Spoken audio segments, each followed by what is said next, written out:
चक्रवात मोंथा का असर पूरे भारत पर देखने को मिल रहा है और मौसम में तेजी से बदलाव हो रहे हैं। इस बार उत्तर भारत में अगर हम ठंड की बात करें तो ठंड महसूस होने लगी है, लेकिन ये भी कहा जा रहा है ठंड की दस्तक देर से होगी।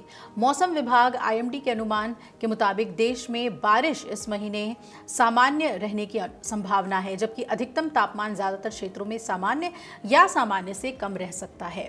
ला नीना या नकारात्मक आईओडी स्थितियों का प्रभाव सर्दी की शुरुआत और बारिश के पैटर्न पर दिखाई देगा, खासकर दक्षिण भारत और उत्तर पूर्वी क्षेत्र में। आईएमडी के मुताबिक नवंबर में पूरे देश का सामान्य औसत जो बारिश है वो 29.7 मिलीमीटर रहता है। दक्षिण प्रायद्वीपीय भारत, जिसमें तमिलनाडु, पुडुचेरी, कराईकल, तटीय आंध्र प्रदेश, यनम, रायलसीमा, केरल, माहे और दक्षिण आंतरिक कर्नाटक शामिल है, ये सामान्य बारिश वाले इलाके हैं और इस क्षेत्र में अक्टूबर दिसंबर के दौरान सक्रिय पूर्वोत्तर मानसून के तहत नवंबर में सामान्य 118.7 मिलीमीटर बारिश होती है। आईएमडी ने बताया है कि दक्षिण भारत, उत्तर पूर्वी राज्यों और मध्य भारत के बड़े हिस्से में सामान्य से ज्यादा या सामान्य बारिश हो सकती है। वहीं उत्तर पश्चिम भारत तथा दक्षिणी प्रायद्वीप के कुछ हिस्सों में बारिश सामान्य से कम रहने की आशंका है। पंजाब और हिमाचल प्रदेश में मंगलवार से 2 दिनों तक भारी बारिश की संभावना जताई गई है।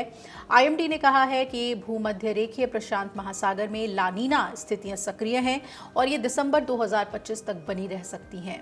इसके प्रभाव से दक्षिण भारत में बारिश बनी रह सकती है, जबकि उत्तर भारत में सर्दी की शुरुआत देर से हो सकती है। इसके साथ ही हिंद महासागर में नकारात्मक इंडियन ओशियन डाइपोल की स्थिति बनी हुई है, हालांकि आने वाले महीनों में इसके कमजोर होने की संभावना है। वहीं प्रशांत महासागर की ईएनएसओ यानी कि एल नीनो ला नीना चक्र और हिंद महासागर के समुद्री तापमान पैटर्न भारतीय जलवायु को गहराई से प्रभावित करते हैं। कुल मिलाकर नवंबर 2025 में देश सामान्य बारिश और मध्य तापमान उतार चढ़ाव के साथ मौसम में बदलाव का महीना रहेगा। दक्षिण भारत में पूर्वोत्तर मानसून सक्रिय रहेगा, जबकि उत्तर भारत में ठंड की दस्तक थोड़ी देर से होगी।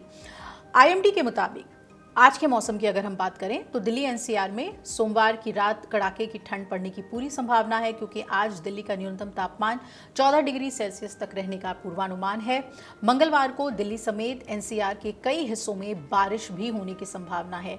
तो दिल्ली एनसीआर में 24 किलोमीटर प्रति घंटे की रफ्तार से लेकर 30 किलोमीटर प्रति घंटे की रफ्तार से तेज हवाएं चलेंगी और चल भी रही हैं। तेज हवा चल रही है। हालांकि इन तेज हवाओं के चलने के बावजूद दिल्ली एनसीआर के प्रदूषण में कोई बड़ा बदलाव होता हुआ नहीं नजर आ रहा है। मोंथा के बाद अब उत्तर प्रदेश में भी बारिश और हवा का सिलसिला थमा।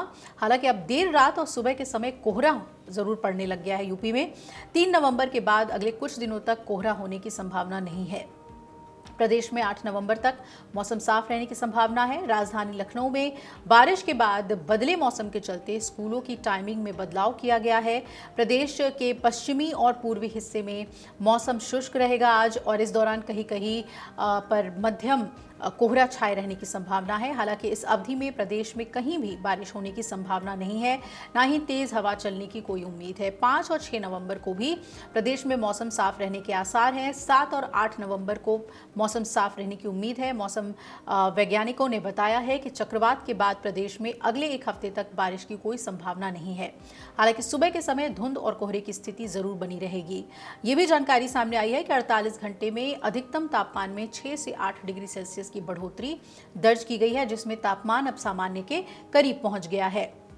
यूपी से सटे हुए बिहार की बात करें तो यहां 3 और 4 नवंबर को पूरे बिहार में आसमान साफ रहने की संभावना है। 5 से 7 नवंबर के बीच बंगाल की खाड़ी में एक नया सिस्टम बनने की संभावना है। हालांकि ये सिस्टम कमजोर होगा, लेकिन इसके कारण फिर से हल्की और छिटपुट बारिश बिहार के कुछ इलाकों में देखने को मिल सकती है।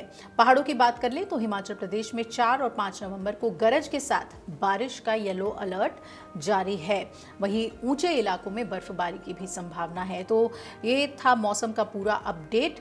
और ठंड चाहे देर से अपने फुल फ्लेज में आए, लेकिन अभी से एक गुलाबी ठंड का तो एहसास हो रहा है और दिल्ली एनसीआर में तो बारिश का भी पूर्वानुमान है।